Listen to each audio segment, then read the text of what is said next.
Ladies and gentlemen, welcome to the Daga Podcast. My name is Arteta Roberts. Make sure you hit the like, share, and subscribe button if you're joining us for the first time. And let's get straight to it. I'm sure most of you guys that know me as an Arsenal fan know that this video will eventually pop up. I mean, it's been the only thing that the world of football has been talking about for the past couple of days right now, and that is the red card given to MLS in the game against Wolves on Saturday. First of all, I want to say I'm really happy that Arsenal came out victorious in that game. First of all, because regardless of whatever the outcome was, they made the only outcome that really mattered was the results, and which was an Arsenal victory. So the issue now is the red card, which was given by Michael Oliver. I mean, he had to be Michael Oliver anyway, because there was a tweet I saw before the game, like in the morning of the day before the game. I said that Michael Oliver being in charge just means two things: a controversial decision going to be made, and probably a penalty against Arsenal in that game. One of the two happened. There was a controversial red card given to Myles Skelly in the first half, which would have cost Arsenal the game, but luckily Wolves player also got sent off. So now the issue is the red card. Was it a red card or not? 99% of the world of football agrees that it's not a red card, never a red card. So there's a 1% that is still being adamant and being stubborn that it's a red card, which is what baffles me and a lot of other football enthusiasts all over the place, fans and likes. And the thing is, referees, ex-players, pundits, analysts, experts have come out to say it's not a red card, never a red card. It was not a dangerous play. Yes, it was a reckless tackle, which was to stop the play, but it was never a goal scoring opportunity. It was not reckless, and it was not a stamp. A lot of people keep saying stamp, and I don't know why. Everything is media narrative right now. And first of all, before we go on, I'm going to play a couple of videos, and I want you to listen to these takes from these pundits and ex-players. Only goal difference was keep.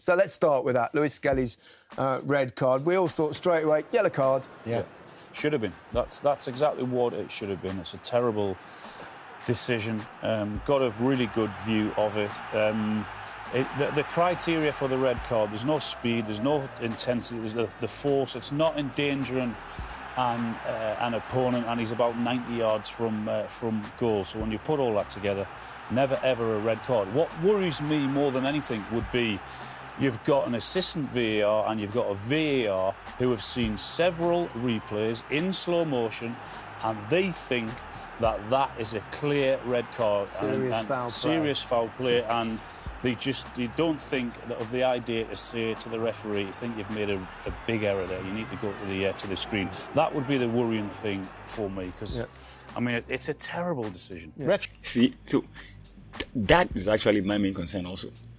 Like, okay, Michael Oliver gives a red card. Yes, referees have given red cards in other games, and then they go to the VAR. They look at the challenge one or two times again and say, okay, it's not a red card, it's a yellow card. They overturn their decision. So the problem is VAR now looked at it and doubles down. And that is actually the scary part. They double down on the on-field decision that, yes, it's a red card. That is the problem with the whole situation. If VAR called Michael Oliver and said, okay, it's not a red, or come and have a look at it again, we don't think it's a red card, and he goes and have a look, he is not going to give that red card. He's probably going to overturn his decision. But the thing is that he now doubles down on that call. I mean, VAR doubles down and goes with the on-field decision of their colleague Michael Oliver, and feel that yes, it's the right call, it's a straight red. That is the problem now, because first of all, they've set a precedent, and eventually we all know it's going to come. I mean, if everybody says Arsenal fans are crybabies. Now this one, it's not even Arsenal fans that are even talking about it the most. It's every other team, every other pundit, every other analyst, every other referee, ex-referee, because there's no present referee in the Premiership, in the PGMOL, that has come out to say anything about it. They cannot come out and say either they are for or against the decision. But ex-referees have come and said it's not a penalty. Ex-players, ex-pundits, analysts have all come out to say it's never a red card. So the problem is now that VAR doubled down. So that's the issue.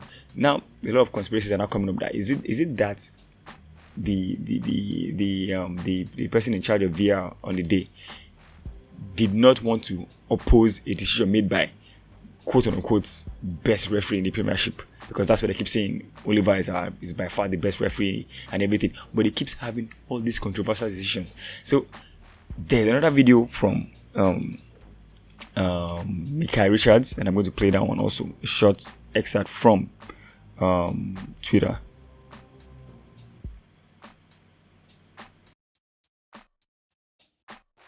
That's the worst decision I've ever seen in Premier League football history. Michael Oliver, yes, I think he's top. So he makes a mistake. He makes a mistake, which we all make mistakes.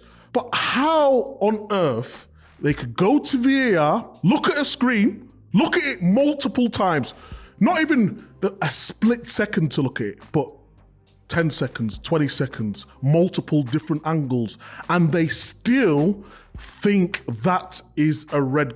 And I don't like using the word disgrace because I feel like it's easy to throw that word out. But if you look at the magnitude of that decision, it was so poor, and then for them to double down on the decision, I just think it's shocking.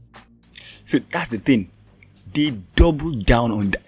You see, I've never seen the whole football world, whether it's mainstream media, social media, come together in one consensus and say that this decision, the referees on the day got it completely wrong. That's the everybody is saying it's the wrong decision. That's what makes it so serious. So you have a referee that makes a decision in the spur of the moment, which of course it does. At that point, it didn't have the help of a replay. It didn't have a second look at it, so it was straight at the moment, red card. Fine, it's done that. Then there's a VAR referee. That, you see, the problem I think I have is the R. The video assistant, the technology is not the problem.